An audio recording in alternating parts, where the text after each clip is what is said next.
আব্বু সবসময় একদিন বলতো যে বাবা একদিন আমি তোমাকে ঢাকা মেডিকেলের গেট পর্যন্ত দিয়ে আসবো।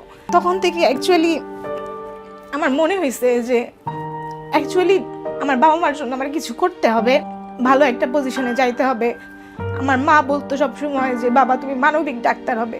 তখন থেকে ভাবতাম যে আমার ফ্যামিলির পুরো একটা ভবিষ্যৎ আমার উপর নির্ভর করতেছে, এর জন্য আমি আসলে ডাক্তার হইতে চাইছি।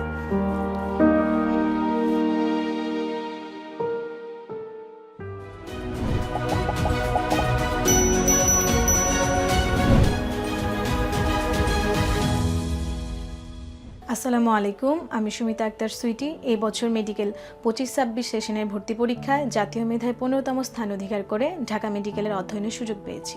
আমার এই জার্নির সাথে সবসময় রেটিনা পরিবারকে থাকার জন্য রেটিনা পরিবারের প্রতি কৃতজ্ঞতা প্রকাশ করছি। আসলে মেডিকেল ভর্তি পরীক্ষার প্রিপারেশন এক একজনের এক এক রকম হয়, এক এক সময় থেকে হয়। অনেকে ফার্স্ট ইয়ার থেকে প্রিপারেশন নেয়, অনেকে সেকেন্ড ইয়ার। আমার ক্ষেত্রে বিষয়টা আমি এইচএসসি পরীক্ষার পর থেকে প্রিপারেশনটা নিয়েছি। আসলে কোন দিকে যাব, কি সিদ্ধান্ত নিব অ্যাকচুয়ালি বুঝতে পারতেছিলাম না। তো অনেক সিনিয়রদের থেকে পরামর্শ নিলাম, বড়দের সাথে কথা বললাম, তো ওনারা রেটিনাকে সাজেস্ট করলো, ভর্তি হলাম। তারপর বাকিটা আল্লাহ তাআলার রহমত। অ্যাডমিশনের ক্ষেত্রে সকল স্টুডেন্টই এটা ফেস করে যে যদি চান্স হয় তাহলে কি হবে বা চান্স না হলে কি হবে।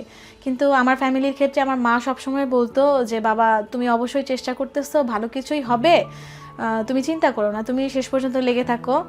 আমার ফ্যামিলির থেকে এইটুকু প্রেশার ছিল না চান্স না হলে অনেক বড় কিছু হয়ে যাবে। এটা আমাকে সবসময় মানসিকভাবে একটা শান্তি দিত যে আমার বাবা মা সাপোর্ট করতেছে। আর এটা অনেক সময় দেখা যেত যে আমার মোটিভেশন হিসেবে কাজ করতো যে আমার বাবা মা তোমাকে প্রেশার দিচ্ছে না, তো আমাকে সেক্ষেত্রে নিজের থেকে পড়তে হবে, অবশ্যই ভালো কিছু করতে হবে। পড়াশোনার ধারাবাহিকতা বলতে আমি কোনো সময় কোচিংয়ের পরীক্ষাটা মিস করার চেষ্টা করতাম না, ডেইলি ক্লাসটাও করার চেষ্টা করতাম। আর আমার ক্ষেত্রে আমি আমার পড়াটা শুনলে ভালো মনে থাকে, এজন্য আমি সবগুলা ক্লাসই করার চেষ্টা করতাম। প্রতিদিনের পড়াটা প্রতিদিন শেষ করতাম, পরীক্ষা বেশি বেশি দিতাম। দেখা যেত যে আমি রেটিনার 12:30টার ব্যাচে ছিলাম, তো ক্ষেত্রে আমি সকালেও একটা টাইম পাইতাম পড়ার জন্য, আবার সন্ধ্যা থেকে রাত পর্যন্ত পেতাম। রাতে আমি চেষ্টা করতাম যে পড়াটা শেষ করে রাখার জন্য, আর সকালে ওইটাকে রিভাইজ দেওয়ার চেষ্টা করতাম।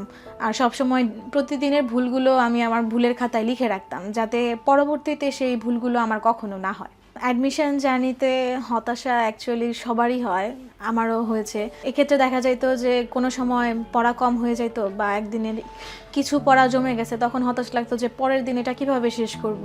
সেক্ষেত্রে রেটিনার একটা খুবই ভালো দিক ছিল, মেন্টরশিপ ছিল। একটা মেন্টর আপু ছিলেন আমাদের, ওনাকে যখনই হোক আমরা যাই জিজ্ঞেস করতাম, পড়াশোনার বিষয়ে জিজ্ঞেস করতে পারতাম, মেন্টালি সাপোর্টও পেতাম।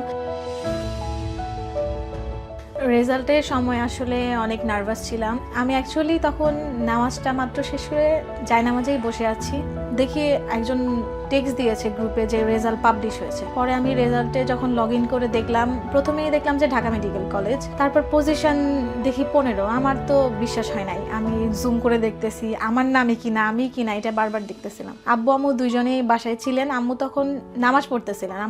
আমি রেজাল্ট আম্মুকে বলতে গিয়ে দেখি আম্মু সিজদা। তো আব্বুকে বলি, আব্বু শুনে আমাকে জড়াই ধরে কান্না করে দিচ্ছে। আম্মু তখন নামাজ শেষ করে প্রথমে আল্লাহর শুকরিয়া আদায় করছে, আমিও তারপরে কাউকে না জানাই আমি আসলে 2 রাকাত নফল নামাজ পড়ে আল্লাহর কাছে শুকরিয়া আদায় করছি। তারপর অ্যাকচুয়ালি আমি জানানোর আগে সবাই দেখি ফোন দেওয়া শুরু করছে। রেজাল্টের অনুভূতিটা আসলে এরকম। টপ 20-তে আসবো এটা হয়তো কখনো ভাবি নাই। ভাবতাম যে আমি চেষ্টা করতেছি, হয়তো ভালো কিছু হবে, আল্লাহ আমার জন্য ভালো কিছুই রাখছেন। পরীক্ষার উত্তর মিলানোর পর মনে হয়েছে যে না, আমার একটা ভালো রেঞ্জের মার্ক আসতেছে, আমার ঢাকার মেডিকেলেই হয়ে যাবে, কিন্তু টপ 20-তে থাকবো এটা অ্যাকচুয়ালি চিন্তা করি নাই। অনুষদের ক্ষেত্রে আমার পরামর্শ থাকবে যে একটা ধারাবাহিকতা মেনটেন করতে, কারণ 3 মাসের একটা ছোট সময়। এই সময়ে যদি দেখা যায় যে একদিন অনেক খুব বেশি পড়লাম, বাকি 3-4 দিন পড়লাম না, এটা হলে আসলে একটা ভালো ফলাফল আশা করা যায় না। প্রতিদিনই নিজের জন্য একটা নির্দিষ্ট পড়ার টাইমটা রাখা, এটা মেডিকেল প্রিপারেশনের জন্য খুবই গুরুত্বপূর্ণ। আর প্রতিদিনের পড়াটা প্রতিদিন শেষ করা, নিজের ভুলগুলো বারবার রিপিট না করা, আর যতটুকু পড়বো বুঝে পড়া। ওভারঅল রেটিনা সম্পর্কে আমি বলতে চাই যে রেটিনার মেন্টর ভাইয়া বা আপুরা, রুম এক্সিকিউটিভ ভাইয়ারা খুবই কোঅপারেটিভ ছিলেন, যেটা একটা কোচিং সেন্টারের খুবই একটা ভালো গুণ। ভাইয়ারা ক্লাসে ভালো পড়াতেন, কিউএনএ সার্ভিসে আমরা খুবই ভালো সার্ভিস পেয়েছি। সেক্ষেত্রে বলবো যে রেটিনা আমার অ্যাডমিশন জার্নিতে খুবই সহায়তা করেছে।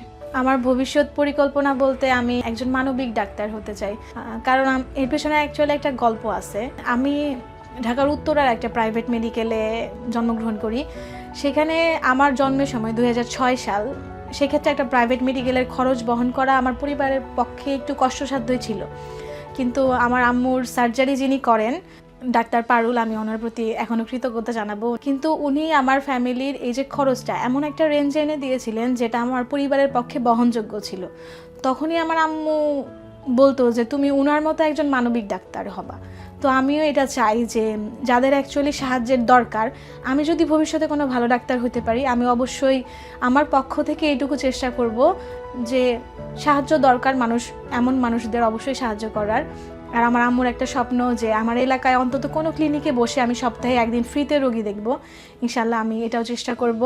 আর আমার কার্ডিওলজিস্ট হওয়ার ইচ্ছা। এর পেছনে কারণ হচ্ছে বাংলাদেশে অঙ্কোলজি এবং কার্ডিওলজি এই দুইটা ডিপার্টমেন্টে আমার মনে হয় অনেক গবেষণা, অনেক ডাক্তারের দরকার রয়েছে। এর জন্য আমি কার্ডিওলজিস্ট হতে চাই।